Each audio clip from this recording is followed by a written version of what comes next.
తెలంగాణ సాహితీ సంస్థ మరియు గోల్కొండ సాహితీ సేవా సమితి మరియు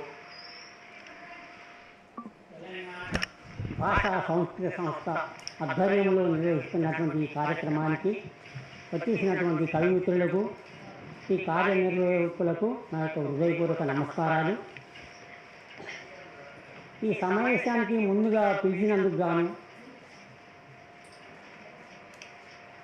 సాహితీ గౌరవనీయమైనటువంటి సంగీత ప్రముఖులకు ఆదరిస్తూ ఆహ్వానిస్తూ 2 పద్యాలు రాసిన ఈ సందర్భంగా ఈ చదవడమే సబబని మీకు అందరికీ విన్నవించుకుంటున్నాను. సాహిత్య సంగీత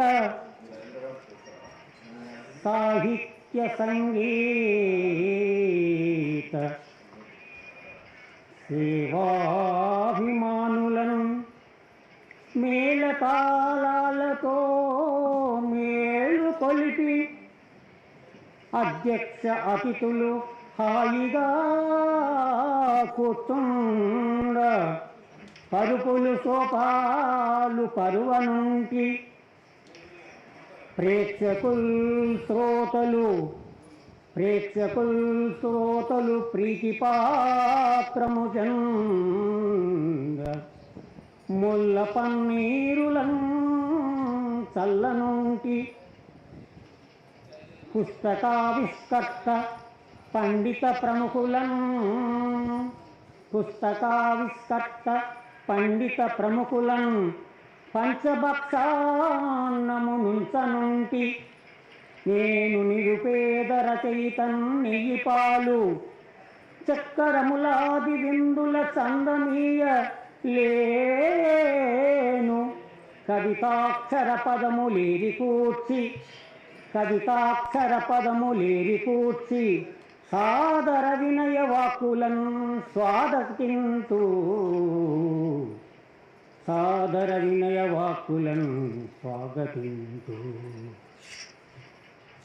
వచన విమర్శల వ్యాస ఉత్తమ కవులను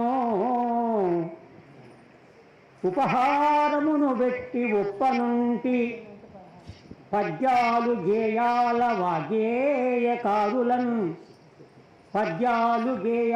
వాగ్గేయకారులను పాయసం పులిహోరలీయనుంటి అష్టశత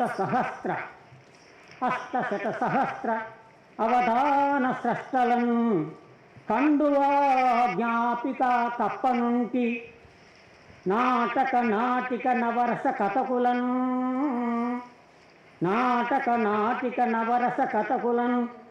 నగదు పురస్కార మొసగనుంటి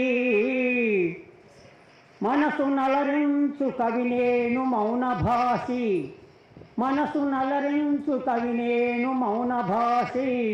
నీతి వాక్యాల ఇచ్చుటే నీతి విందు చదువు సన్మాన పత్రమే ముదము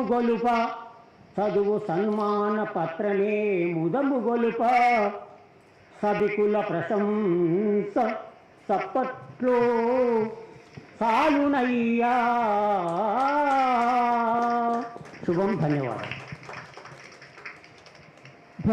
సార్. మొట్టమొదటి కవి సమ్మేళనంలో మొట్టమొదట పద్యంతో మొదలైంది. చాలా అద్భుతమైనటువంటి పద్యం, చాలా శ్రావ్యంగా పాడి వినిపించారు.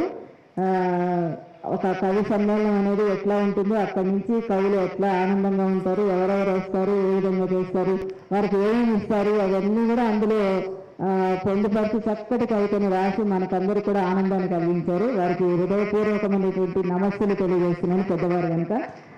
ఇలాగే అప్పుడప్పుడు వేదికల మీదకి రావాలని కోరుకుంటూ, ఇంకొకటి ఇచ్చేసినటువంటి కవులకు ఇంకొక సూచన ఏంటంటే, కేవలము శీర్షిక చదవండి, తర్వాత ఇంకేది ఉపోద్ఘాత